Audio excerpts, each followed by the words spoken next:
About that time, ladies and gents. Moment y'all been waiting for. Yeah. Coming up to the stage. He's got over 25 years in entertainment history. He's got a list of accomplishments. Coming all the way from Chicago. Six-time National National Poetry Award winner. 4-time Spoken Word Magazine Award winner. He is the CEO and founder of POET, Poet Radio, established 2012. Among a whole list of other things, he is a nationally, internationally recognized poet, coming all the way from Chicago to bless our mic today. Can I get the biggest round of applause for Blaq?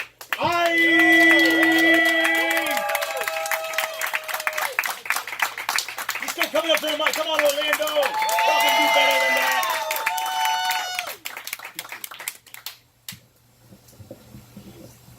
I am a poet. I breathe life into the souls of men with my words. I give the most grounded listener wings to make them fly like birds. I'm a god in the game. A breath of fresh air, drink from the flow of this fountain and you will never thirst. I've been given the power to make the blind see, the deaf hear, the dumb speak with one verse. I'm putting this game on my shoulders like Atlas. I took a step down just to take king status. Who you know that came in the game and changed the whole scene? Who you know that took four mortal men and made them all kings? I've been called the boy wonder. And although I'm not Robin, your boy's so cold, I'm still in the weatherman's thunder. I'm sick with these skills. And I've been listening to these watered down rappers so long that I've developed gills. My career's so vertical. And I got so many poet soldiers beside me that we be like that Verizon commercial. Can you hear me now? See, I don't think y'all understand I've been tested. Spiritually invested in. I've been nailed to the cross, crossed out, but failure for me is not an option. I'm not opting out, I'm in it to win. This life has a way of purging you, mentally discouraging you. But I'm just a servant sent here to serve you, although some of you have said to me the nerve of you. Feels like I've carried the weight of this spoken word world on my shoulders. Obstacles, these rocks, then turn to boulders. But I stay lifted, young, black, and gifted. Taking this spoken word game to another gear shifted. And I'm on cruise control. And I was told to never let them see me sweat or lose control. But I stay so smooth that you can't even get next to me. I'm like that Texas tea. I should change my name from Black Ice to Black Gold. Because see, y'all, I got that Midas touch. And I know how to turn a minus into a plus.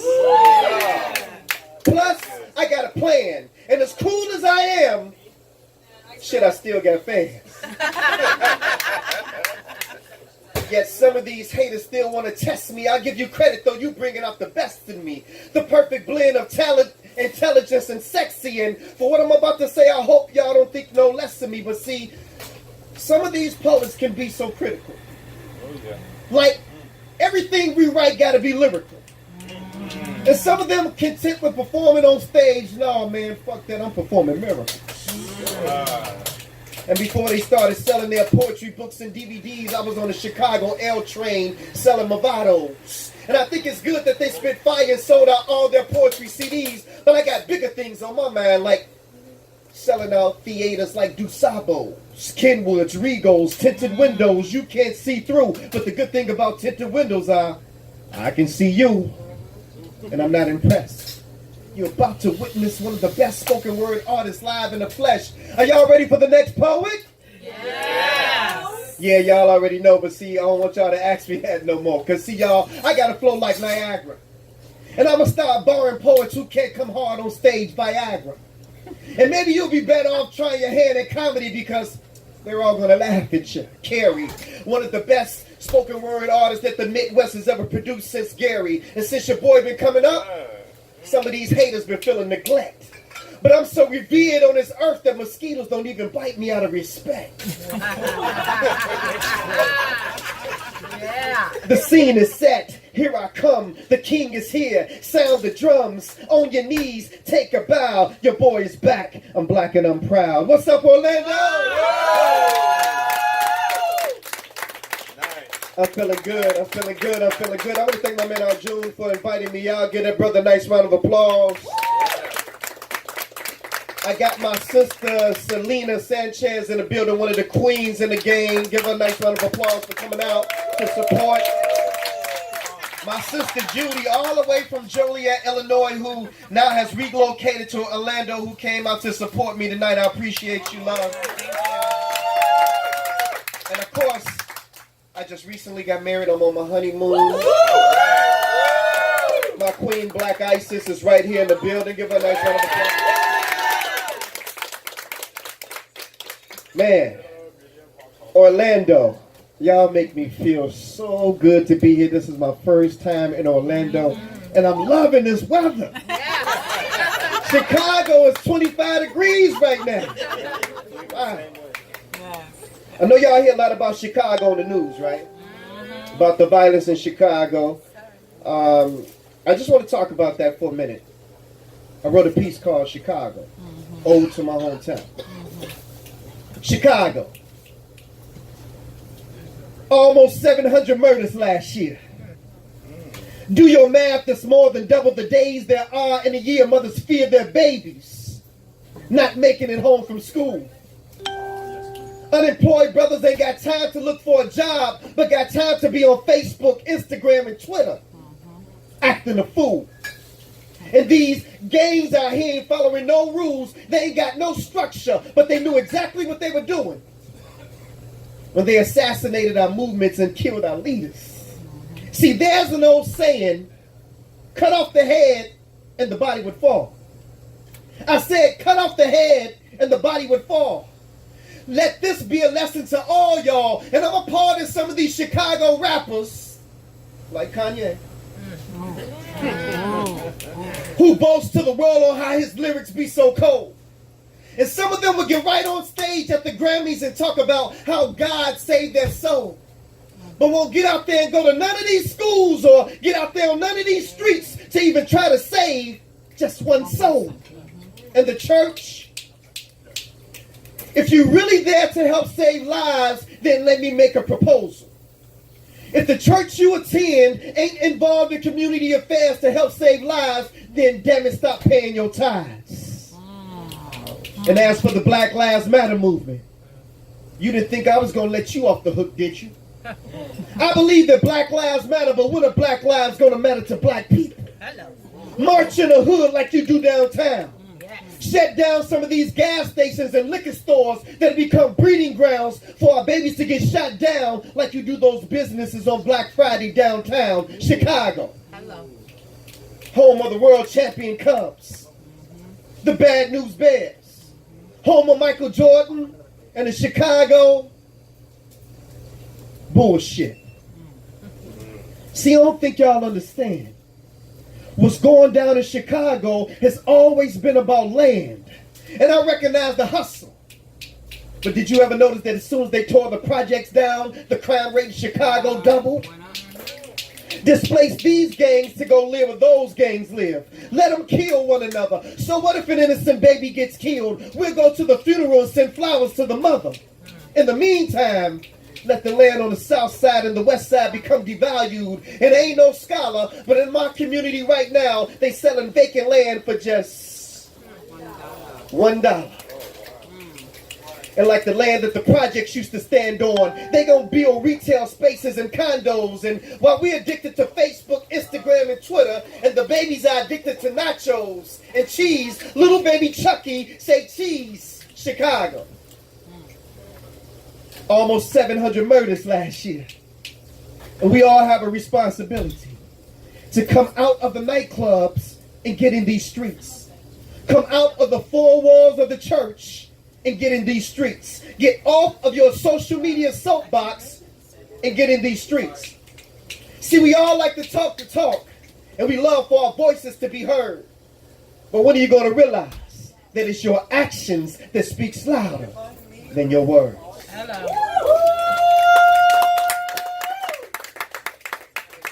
Chicago, I love my city, man. I love my city, and I'm going to do everything in my power, and we're going to do everything in our power to try to make a difference. This shirt that you see me with on right here, I'm the president and founder of the Poet Organization. It stands for People of Extraordinary Talent. We feed the hungry, we clothe the poor, we mentor at juvenile detention centers and high schools, grammar schools, and colleges. And please, when you get a chance, go visit IamPoet.org, and you can see all the work that we've been doing, not only in Chicago, because we have chapters in Ghana, Africa. We have chapters in Jamaica. We have chapters in Vegas and Wisconsin and Indiana. And we have membership all around the world. We're even in the UK. And everywhere you see people with this shirt on, we're serving the community. And that's what it's about, turning your words into what? Action. Turning your words into action. Let's lighten it up a little bit, y'all. I heard a sister get up here early and she said, I'm going to do a queer piece. Well, this ain't no queer piece. But this is a piece that I just want to share with you all because, see, sometimes we don't understand what it takes to make a relationship work. How many people in a relationship up in here by round of applause? What? Write this, fellas. Write this down, fellas. Check this out. I'm finna give you the game. I'm finna give you the jewels of how to make a relationship work. I'm telling you. See, I'm married now, so I'm gonna tell you how it works. Y'all ready? Ready. Now, ladies, I know every now and then that we as men has been guilty of sin, but what I want to know here tonight at Austin's Coffee, by round of applause, can I just do one piece for the men? Y'all don't love us like that? Let me try that over again. Sisters, y'all support the fellas. Y'all support. Let me try that over one more time. One more time. Ladies, I know every now and then that we as men have been guilty of sin, but what I want to know here tonight at Austin's Coffee, by round of applause, is can I just do one piece for the men? All right, we'll give it to you. We'll give it to you. Okay, fellas, here we go. I'm looking for a gay dude. That's right, I said it. I'm looking for a gay dude. Now, this piece is not meant to be offensive or rude, but yeah, Black Ice is here at Austin's Coffee telling y'all that I'm looking for a gay dude. Okay, let me explain. See, I got this girl, right? And things started off tight. We were cool, and I tried my best to follow all the relationship's rules, like being available when she calls, answering her texts in a decent amount of time, giving her compliments by telling her from time to time that, baby, you sexy and fine, but most of all, trying to stay consistent. Even times when she would be persistent with crossover time. Fellas, y'all know, there was the time that we would normally spend together, but she would cross over into that time. Which means that I would have to find time to make time because she added time to her time, which means that I had less time that I dedicated to me time because a lot of my me time became she time. And that's why I'm looking for a gay dude. Now, in the meantime, she's building frustration with my hesitation. Now,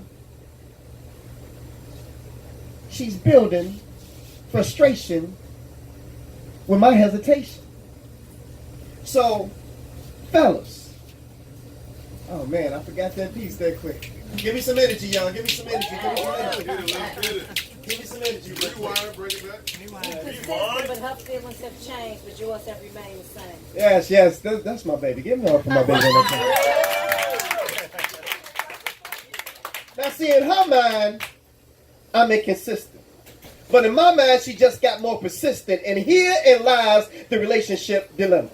She's claimed that I changed, when actually my actions remain the same. It's just that both of our feelings have changed. And yeah, it's true. We don't talk on the phone for hours of time anymore.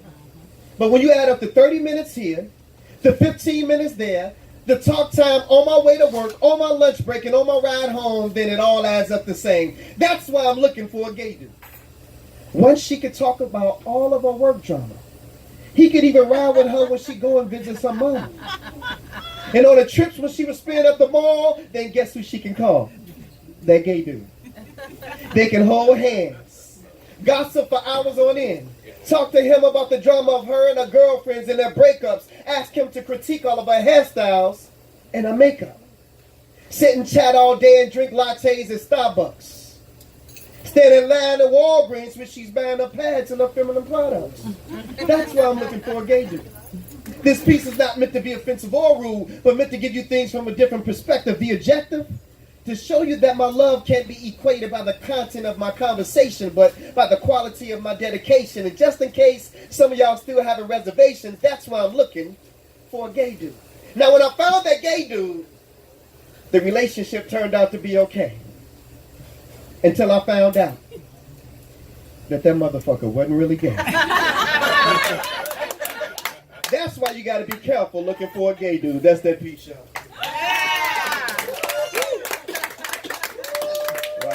Wow.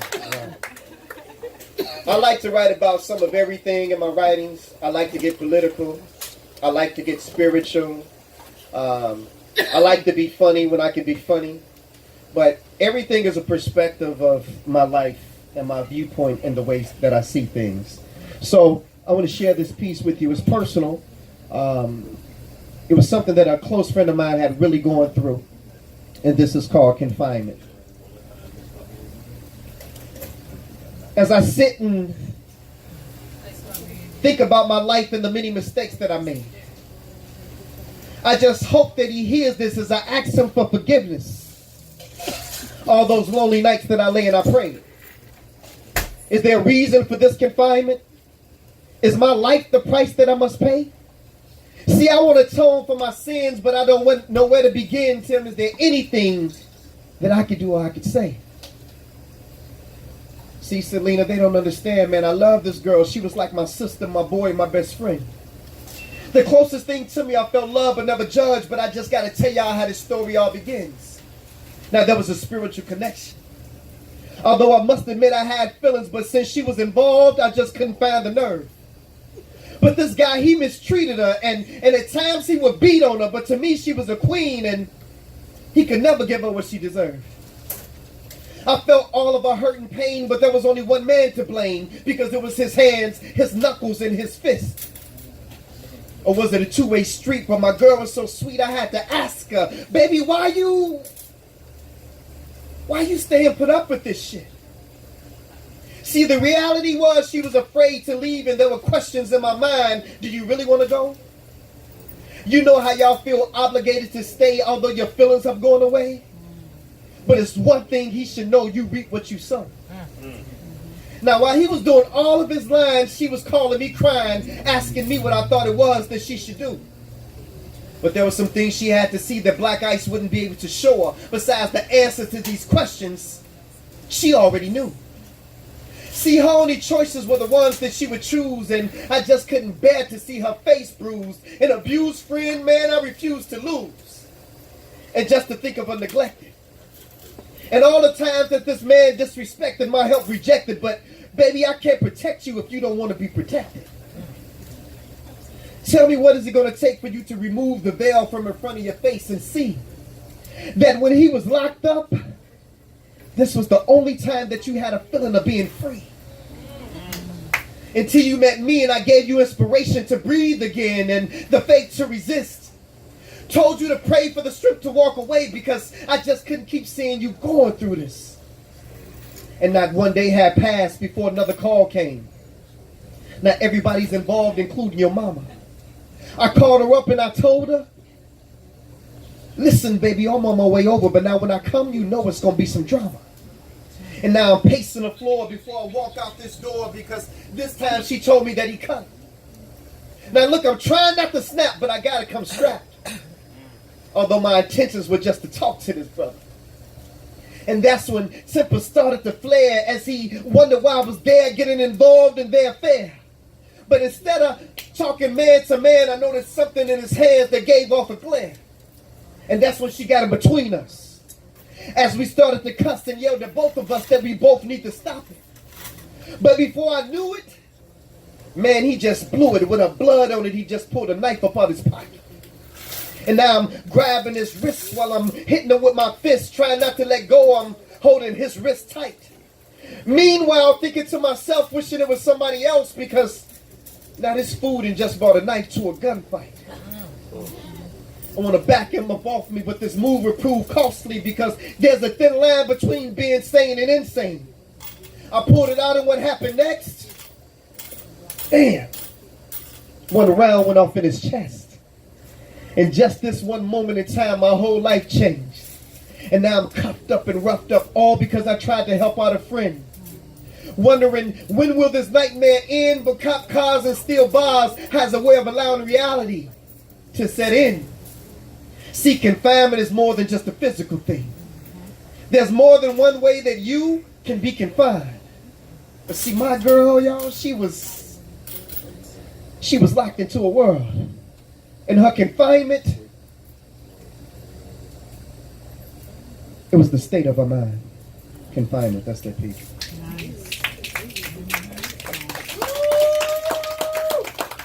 I know we have people that are in this room that have gone through situations of domestic violence, abusive relationships. I want you to know that God knows what you're going through. And I want you to know that the journey that you're walking in right now is exactly what you're supposed to be going through so that you can get to where God wants you to be in your life. So consider all those mistakes, consider all those bad choices and all those bad decisions a learning lesson, because experience is the greatest teacher. Let's give all those who have survived domestic violence a nice round of applause. Something men rarely talk about is abortion. I'm sorry. Okay, I wanted to check. When I thought about this piece, I thought about my 15-year-old son. He passed away from cancer, September the 3rd, 2008. And I won't get into the piece that I wrote about that whole experience right now, but I would say when I was coming back off tour from Jamaica, I was looking just out the window of the plane, and it just hit me that when I was 15 years old, I got my 14-year-old girlfriend pregnant. And a mom forced her to get an abortion. And I'm like, man, here it is, I had a child that died, but here it is, I had a child that could have lived, but a decision was made to take that child's life. So people, especially sisters, y'all really don't think that we look at abortion the same way y'all look at it, but it affects us for the rest of our lives. This is called mission abort.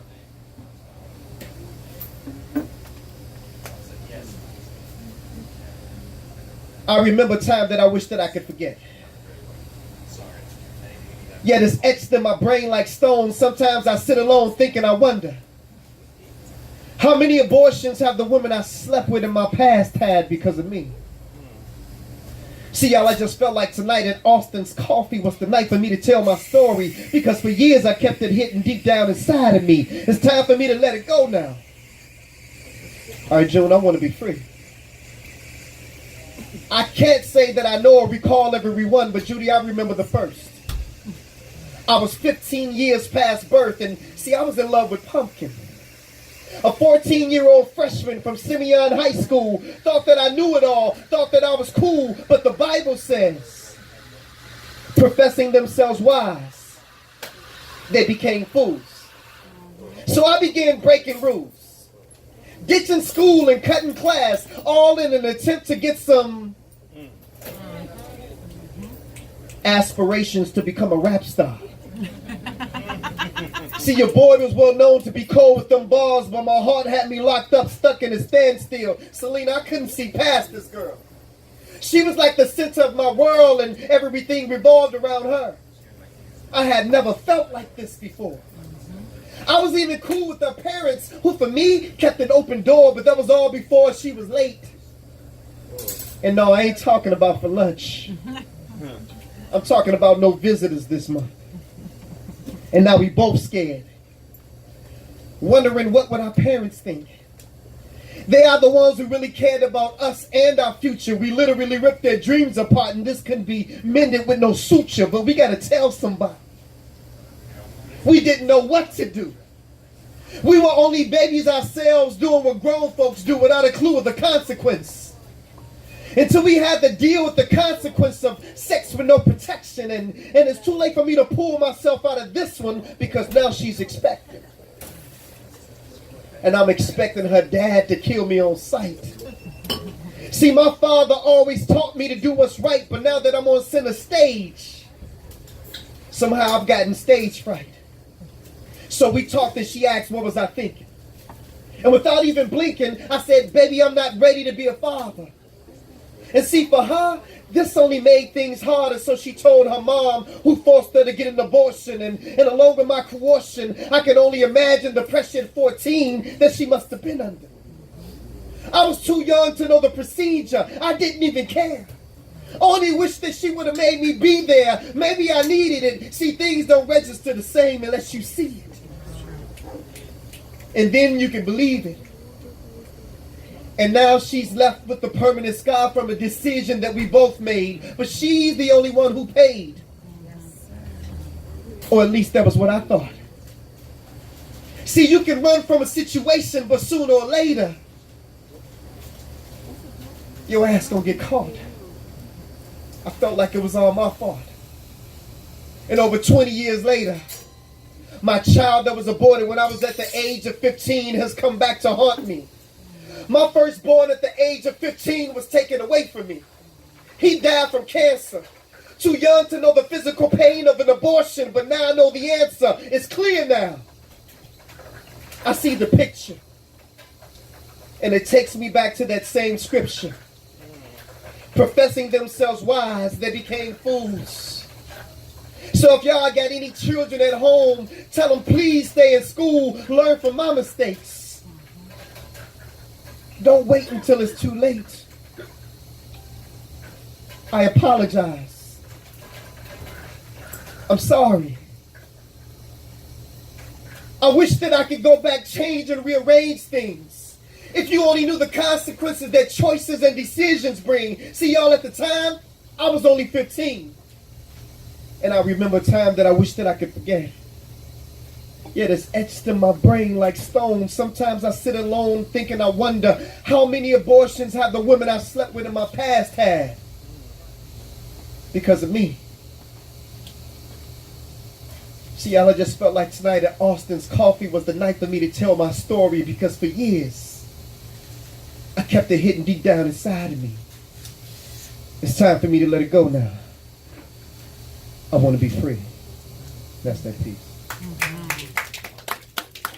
Y'all don't get all light on me now. Come on, I need some energy right now. Come on, y'all, make some noise. I need some energy. Let me see. One more? One more? One more? All right. So, that same son.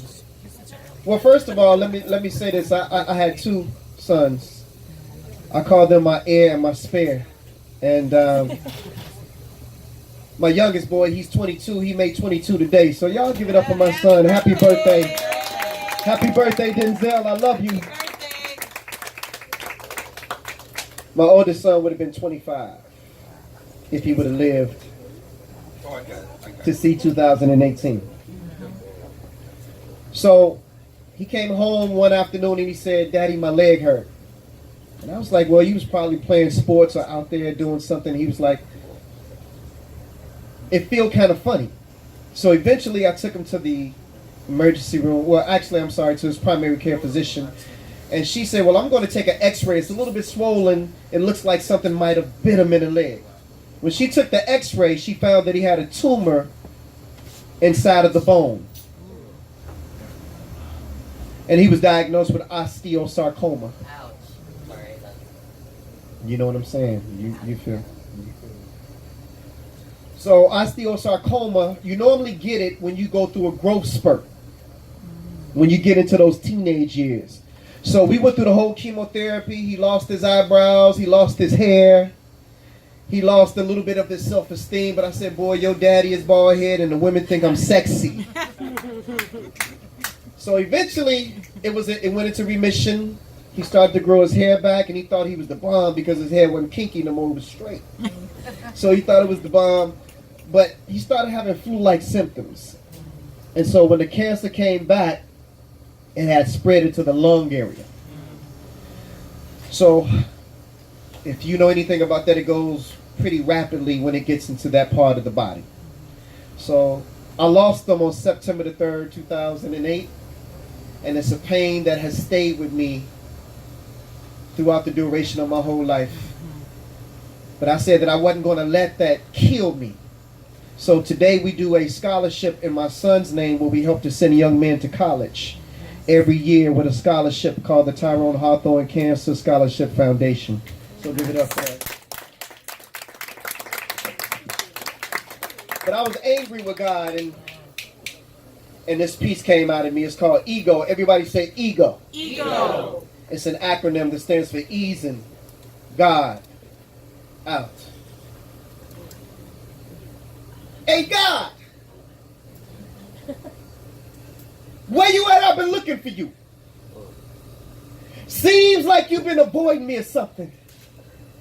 And I've been searching for you for years with no answer, just anticipation. And I've been going through this transformation, but every time I call on you, God, it's like I get put on hold. And they say that you hear all and that you see all, but seems like you ain't never available, God, when I call. See, all I remember was January 91. I had just left Simeon's Martin Luther King ceremony speaking. I wasn't feeling too well that day. Little did I know that all the while, my appendix had been leaking. And where were you, God? Just when I thought nowhere to be found. And if it wasn't for my son's mother convincing me to go to St. Bernard's Hospital that night, Black Ice wouldn't be here in Orlando right now. And where were you at, God, that morning when I went to work and when I got to 123rd and Kedzie, right by the cemetery, this lady ran the lights. The last thing I saw, y'all, was headlights. A 3-car collision that damn near took my life, but where were you, God? And where were you at, God, when my mother was stricken with cervical cancer? She's been going to the Kingdom Hall, serving him since before I was born, and we both called on you, and you still didn't answer. Come on, God, this is my mother. Tell me, is this how you treat all your sons and your daughters? And where were you at, God, that day my son died? I sat there at the University of Chicago, and I watched them come back twice. You could have intervened. You could have saved his life, but where were you, God? And where were you at, God, when... Okay, my son, I've heard enough. Now, I know that times for you have been rough, but son, where's your faith? Seems like you only seek my face when you need me, for I am a full-time God, my son. Do you really believe in me? Well, if so, then you would know that I am the creator of the universe. All that you see from the highest heights of heaven to what you have discovered beneath the earth. See, I am the God of Abraham, Isaac, and Jacob. I am the God of Moses, Lot, and David. I am the one who made Solomon wise. I put Noah in the ark before the waters could rise. I gave Samson the strength to destroy the Philistines with no eyes. I am that smooth stone that David slung that smote Goliath in the head. The cracks that crumble the walls of Jericho, the same one that rose Lazarus from the dead.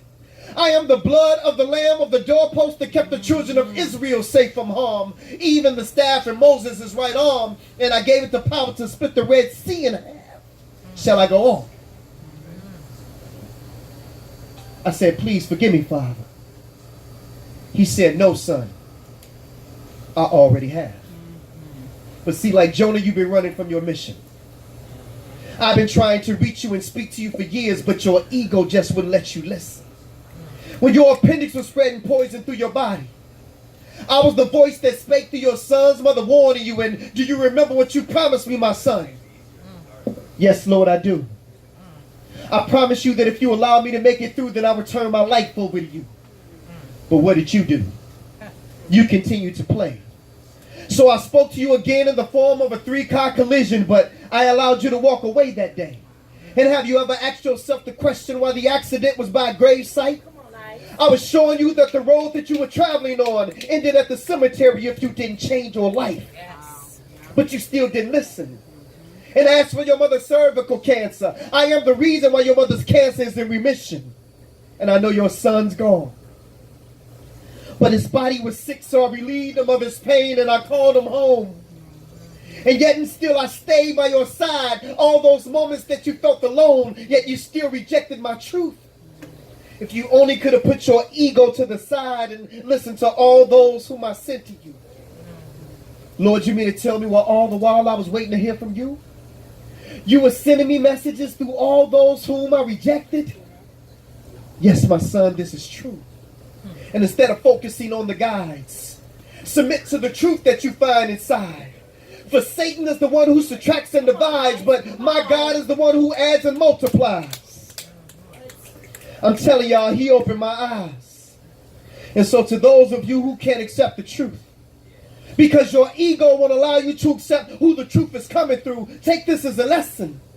Because see, God just ain't using these pastors today, because asking some of these pastors questions is just like asking blind men for directions. But it's the truth that counts. And see, Orlando, in this case, my ego just wasn't my ego. But my ego was easing God out. Thank you so much, Orlando. Yeah.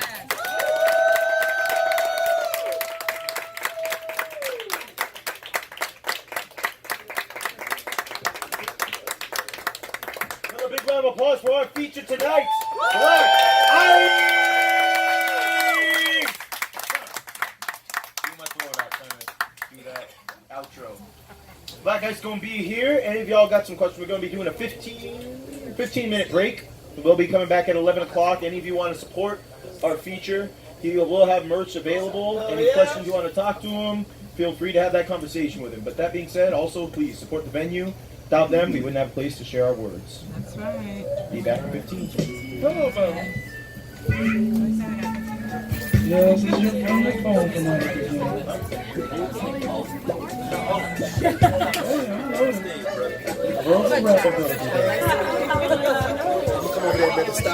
Yes. You know you inspire me to talk. You know, So listen while I